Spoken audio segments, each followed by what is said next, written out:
Hello everyone, today we are going to learn basic Autodesk Inventor 2027 how to rotate. So you can create new part, and as example you can create 2D sketch. So I will use the top plane, create rectangle, click finish and use the extrude tools to convert into 3D. Now if you want to rotate these objects, you can go to the modify here and then click move bodies.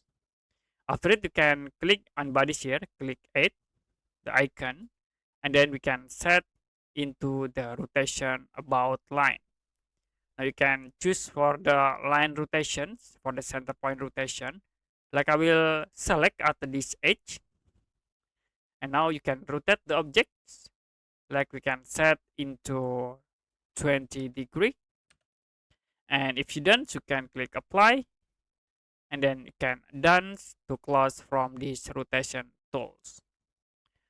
Okay, that's it for basic Autodesk Inventor 2027 how to rotate.